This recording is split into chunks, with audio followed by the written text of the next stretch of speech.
तो welcome car enthusiast, क्या हाल है।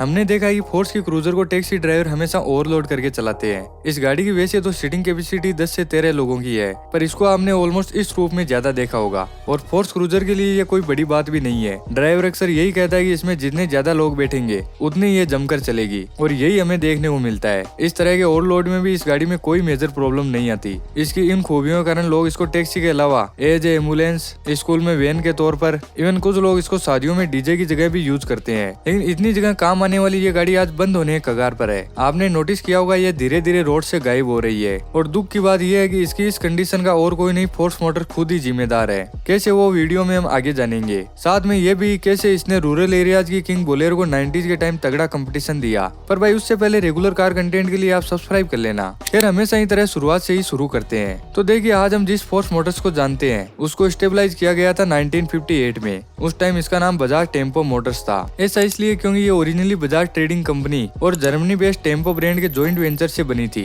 ये अपने इनिशियल डेज में 3 व्हीलर ऑटो और ऐसी 4 व्हीलर वैन बनाने का काम करती। फिर 2005 में इस कंपनी का नेम ऑफिशियली फोर्स मोटर्स रखा गया, जिसे आज हम सब जानते हैं। ये कंपनी शुरू से ही पैसेंजर व्हीकल बनाने के लिए पॉपुलर रही है, एंड इसलिए इसने फोर्स क्रूजर को बनाया था। दरअसल 90s के टाइम पर रूरल एरियाज में पैसेंजर व्हीकल की डिमांड बढ़ रही थी। इस सेगमेंट में उस time Tata Sumo, Mahindra armada और कमांडर जैसी गाड़ियां ऑलरेडी अपनी पकड़ बनाई हुई थी। लेकिन इनकी कम सीटिंग कैपेसिटी के कारण लोग इनको हमेशा कोसते रहते। इसलिए फिर पोर्श ने एक ऐसी गाड़ी बनाने की सोची जो ज्यादा सीटिंग कैपेसिटी के साथ रगड़ और रिलायबल हो, और इस तरह फिर मार्केट में आई फोर्स क्रूजर। ये उस टाइम इकलौती गाड़ी थी जिसमें 10 से 13 लोगों की सीटिंग कैपेसिटी मिलती। ज्यादा सीटिंग कैपेसिटी होने के कारण ड्राइवर अच्छा प्रॉफिट इससे निकाल लेते। साथ ही फोर्स ने इसमें 2500 सीसी का इंजन भी दिया, जो मर्सिडीज जैसे लग्जरी ब्रांड का इंजन था। ये इंजन काफी पावरफुल और रिलायबल था, जिसकी ऑफ रोड कैपेबिलिटी एकदम इंसेन थी। फोर्स ने इसकी प्राइस उस टाइम सुमो और अर्माडा जितनी ही रखी, इसलिए ये रूरल एरियाज में इंस्टेंट हिट बन गई। लेकिन ये फोर्स क्रूजर का फर्स्ट वर्जन था, तो इसमें कुछ इश्यूज भी आए, जिसको Force time to time fix और अपग्रेड करता गया।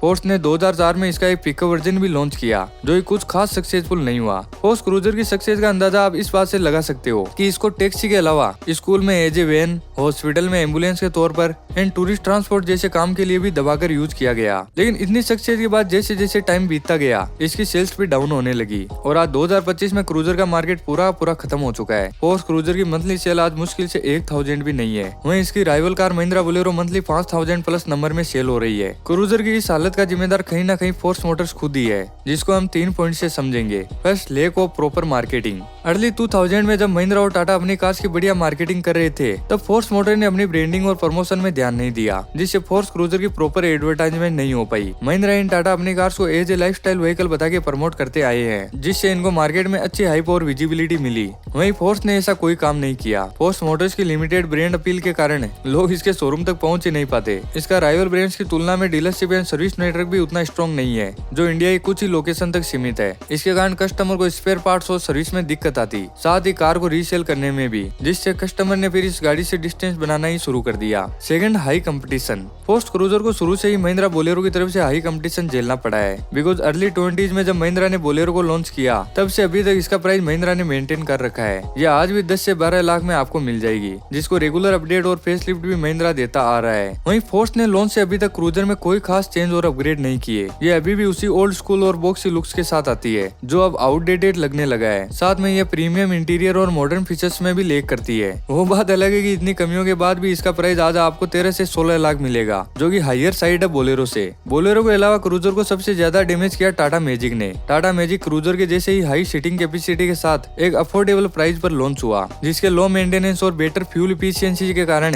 ये टैक्सी ड्राइवर के बीच जल्दी ही पॉपुलर हो गया, और आज भी ये पैसेंजर व्हीकल के रूप में हर जगह यूज हो रहा है, और फोर्स क्रूजर का मार्केट खा गया। थर्ड, कमर्शियल टैक्सी मार्केट में गिरावट। पहले अगर किसी को कहीं भी जाना होता था तो वो टैक्सी स्टैंड से गाड़ी बुक करते, जिसमें टैक्सी ड्राइवर मेनली MUVs या SUVs यूज करते। लेकिन आजकल काफी लोगों के पास अपनी खुद की कार्स और बाइक्स है, एंड जिनके पास नहीं है वो ओला या उबर जैसे ऑनलाइन प्लेटफॉर्म से बुक कर लेते हैं। एंड इनमें मेनली कम्पैक्ट SUVs या डिजायर जैसी छोटी कार ही यूज हो रही है, जो टैक्सी ड्राइवर को माइलेज और मेंटेनेंस में भारी नहीं पड़ती। वहीं क्रूजर में बिग साइज के कारण लो माइलेज ड्राइवर को मिलता है, एंड ये मॉडर्न कार्स के जैसे कंफर्ट और राइड क्वालिटी में भी लैक करती है, जिसके कारण टैक्सी ड्राइवर अब इसमें इंटरेस्ट नहीं रखते। थे और in the end force Cruiser का मार्केट एकदम से गिर गया। तो भाई यही रीजन थे जिनकी वजह से फोर्स क्रूजर आज धीरे धीरे मार्केट में फेल हो रही है। फोर्स अगर इसको राइवल ब्रांड की तरह रेगुलर अपडेट और इम्प्रूव करता रहता तो ये आज इस कंडीशन में नहीं होती। हालांकि फोर्स चाहे तो अब भी ये कदम उठा सकता है, पर कब उसका कोई पता नहीं। कब घूम घोलेगा रे तेरा। खैर वीडियो अच्छी लगी हो तो लाइक जरूर करना and more car related videos के लिए सब्सक्राइब कर लेना।